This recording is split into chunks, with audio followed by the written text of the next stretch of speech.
Welcome to Classic Storytime Hub. Tonight, we unravel a haunting tale of love and death, The Wedding-Knell by Nathaniel Hawthorne. This is not a mere retelling. It is a reimagined narration in English, reshaped with suspense and cinematic depth, crafted to draw you into the shadows of eternity. In the heart of New York stands a church that has always haunted my imagination, not for its architecture alone, but for a wedding that took place there under the strangest of circumstances. A tale my grandmother witnessed in her youth, and one she never tired of retelling. Whether the building that rises there today is the same one she spoke of, I cannot say. Perhaps it is better to let the mystery linger, rather than spoil it with dates carved in stone above the door.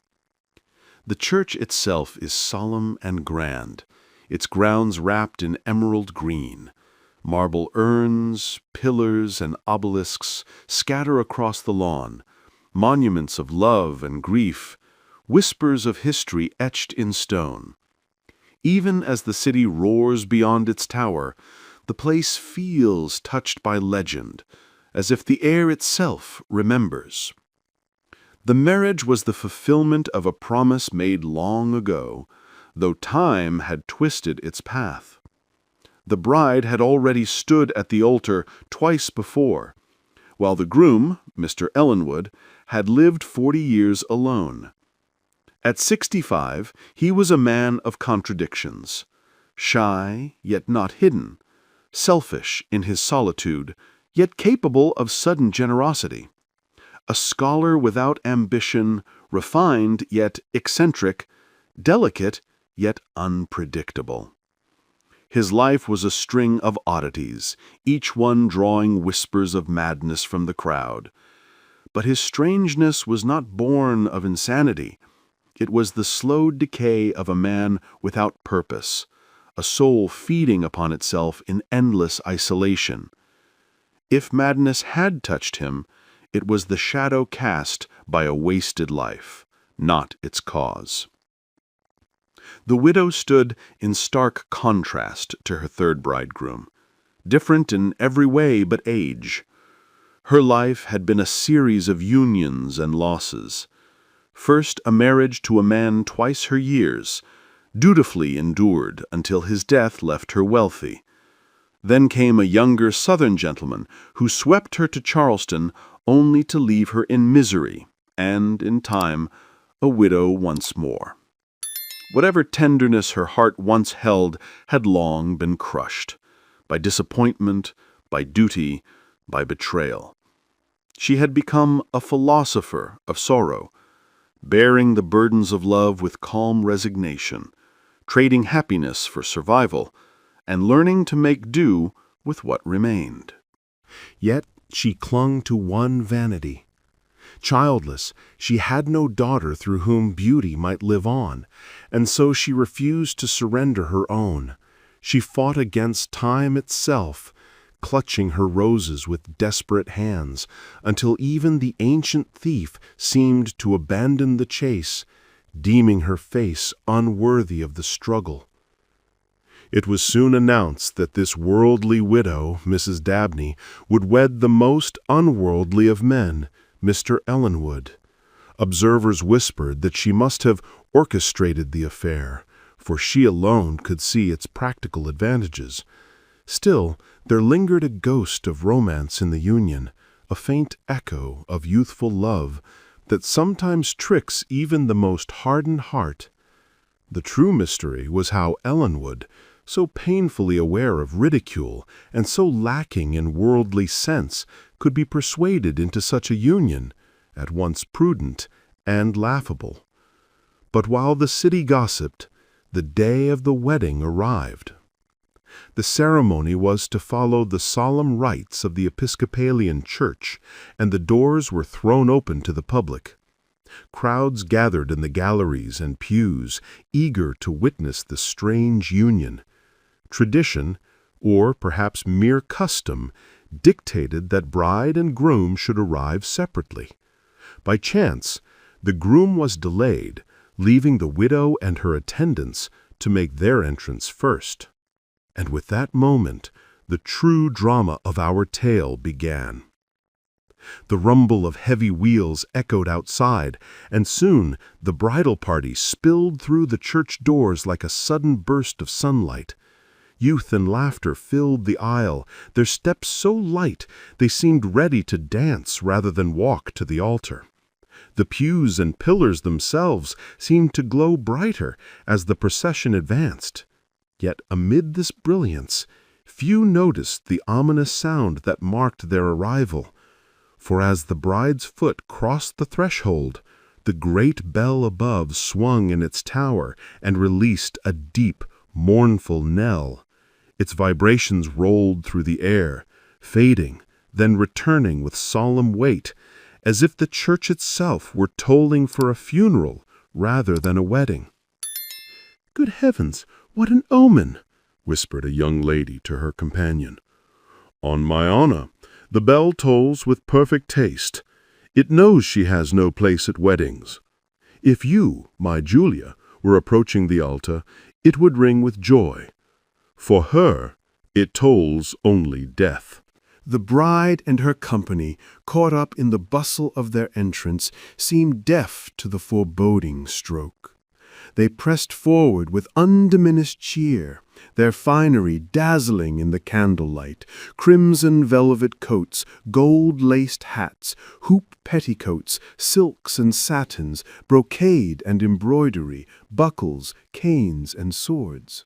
Together they looked less like living guests than figures painted in some brilliant, unreal tableau, a picture of gaiety framed by shadows of doom. It was as though some cruel artist had painted the bride herself into a grotesque tableau, her face lined and withered, yet draped in the richest splendor, like a maiden suddenly aged into a warning for all who gazed upon her. Still the procession glittered onward, advancing a third of the aisle, when the bell tolled again. Its heavy stroke seemed to cast a shadow across the church, dimming the brilliance of silks and jewels until they flickered back into view, as if emerging from a mist. This time the party faltered. They drew together in unease, a faint scream escaping from one of the ladies, whispers rippling among the gentlemen.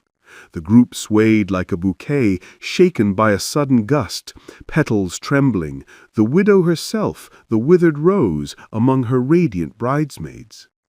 Yet her composure was striking. Though she shuddered at the toll, as if the sound had struck her very heart, she quickly steadied herself. With calm defiance she took the lead and walked the aisle, while the bell continued its relentless toll, echoing the rhythm of a funeral march.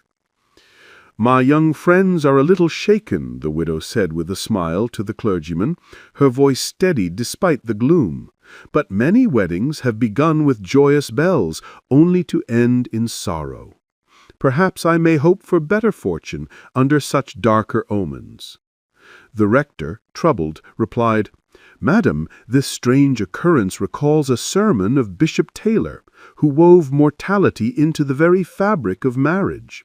He spoke of bridal chambers hung in black, of wedding garments cut from coffin cloth, and indeed many nations have long infused sorrow into their nuptials, to remind the living of death, even as they bind themselves to life's greatest bond. Perhaps, then, this canal is not without meaning, a grim but useful lesson." Though the clergyman sought to steady the moment with solemn words, he quickly sent an attendant to silence the dreadful tolling that seemed far too fitting for such a marriage. For a brief span the hush was broken only by whispers and stifled laughter. The younger guests, less forgiving of age's follies, found cruel amusement in the scene, while the older looked on with uneasy pity. The widow's gaze drifted toward a church window, as if searching for the marble stone she had once dedicated to her first husband. Her eyes closed, and her thoughts sank deeper, drawn to another grave, another man. In her mind, two voices called to her from beneath the earth, bidding her to lie down beside them. For a fleeting instant she felt the truth. How much kinder fate might have been if the bell tolled now for her funeral and she were carried to rest by the love of her earliest companion. Why then had she returned to him when their hearts had grown so cold? Still the death bell tolled, heavy and mournful, dimming the very light in the air. A whisper spread from those near the windows. A hearse, followed by coaches, was creeping past the church, bearing a corpse to the graveyard, while the bride herself stood waiting for the living at the altar. And then footsteps echoed at the door. The bridegroom had arrived. The widow's eyes fixed down the aisle. Her hand, bony and trembling, clutched her bridesmaid's arm with such force that the young girl shivered. "You frighten me, madam," the girl cried. "For heaven's sake, what is wrong?" "Nothing, my dear, nothing," whispered the widow. Then, leaning close, her voice dropped to a chilling murmur. "A foolish fancy haunts me. I expect my bridegroom to enter this church with my first two husbands as his groomsmen." "Look, look!" screamed the bridesmaid. "The funeral!" Her words had scarcely faded when a shadowed procession entered the church. First came an aged man and woman, clad head to foot in deepest black, their pallid faces and silver hair the only light upon them. He leaned heavily on a staff, his feeble arm guiding her frail steps. Behind them followed another pair, and another, each as ancient, as mournful, as spectral as the first. As they advanced, the widow's eyes widened. She recognized in their faces the ghosts of long-forgotten companions risen from their graves to remind her of her own decay. Once she had danced with them in youth. Now they seemed to summon her to a final dance of death, their steps keeping time with the tolling bell above. The congregation shuddered as the figures moved up the aisle. From pew to pew, faces turned away in dread. Others stared rigidly, transfixed. A young girl gave a hysterical giggle, then collapsed, fainting with laughter still upon her lips. And then, as the mourners reached the altar, they parted, slowly, deliberately, revealing the figure they had escorted with such grim pomp. The death knell had announced him. The funeral had prepared his way. It was the bridegroom, wrapped in a shroud.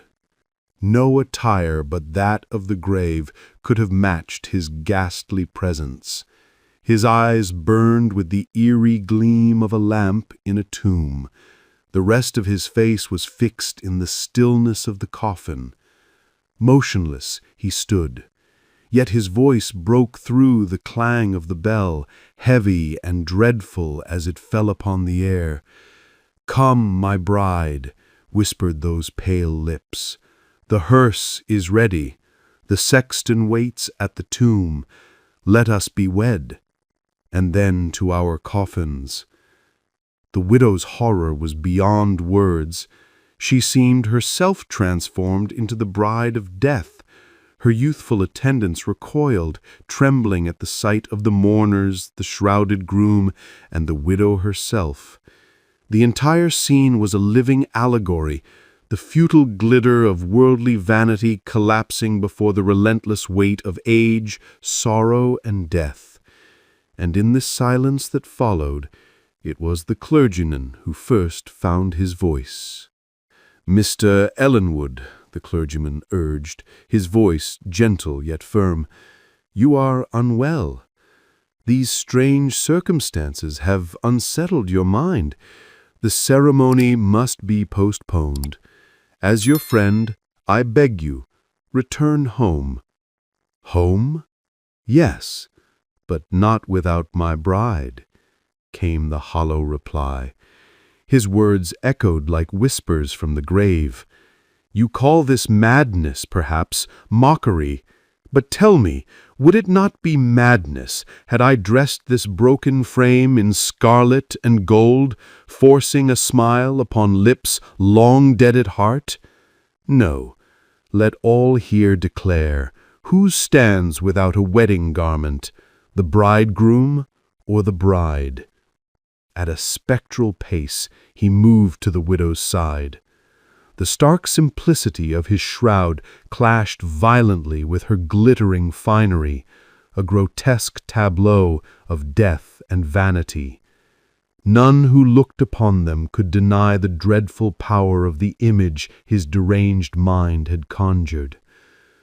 "Cruel, cruel," gasped the widow, her voice breaking with horror. "Cruel?" he thundered back, his composure shattering into bitter rage.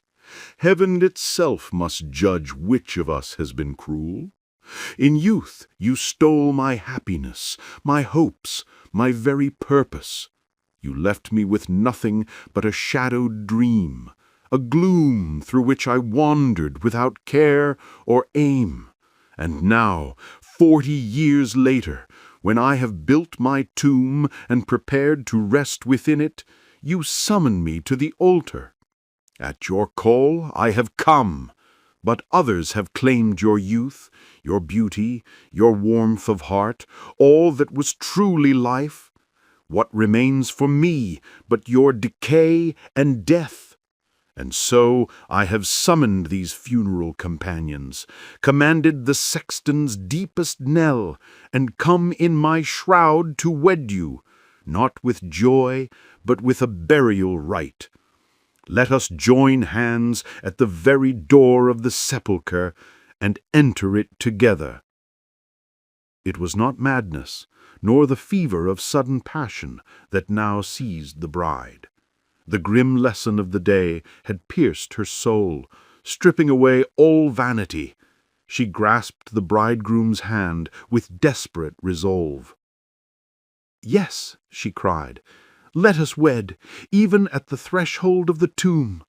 My life has been wasted in emptiness, but at its end one true feeling remains.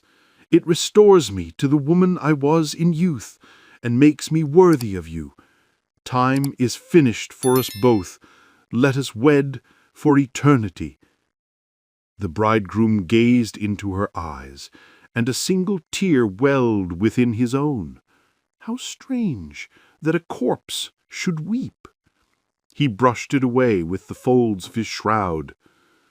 "Beloved of my youth, I was wild. The despair of a lifetime returned and maddened me. Forgive and be forgiven. It is evening with us now, and none of our morning dreams were fulfilled. Yet let us join hands before the altar, as lovers parted by fate, reunited at life's end and transformed into something sacred. What is time to those who are wed for eternity?" And so, amid tears and awe, the union of two immortal souls was sealed. The procession of withered mourners, the shrouded bridegroom, the pale bride, and the tolling death bell, all proclaimed the burial of earthly hopes. But as the ceremony reached its height, the organ stirred, its anthem rising above the knell. First it mingled with the funeral tones, and then soared higher, lifting the spirit beyond sorrow. And when the rite was complete, and cold hand clasped cold hand, the married of eternity departed. The organ's triumphant peal drowned the wedding knell. And thus the story ended. If you liked this journey into the worlds of classic literature, do not forget to support us by subscribing so we can tell you more. And hey, if there's a classic tale you'd love to hear told in this suspenseful style, drop its name in the comments below. Your suggestion might be our next chilling adventure.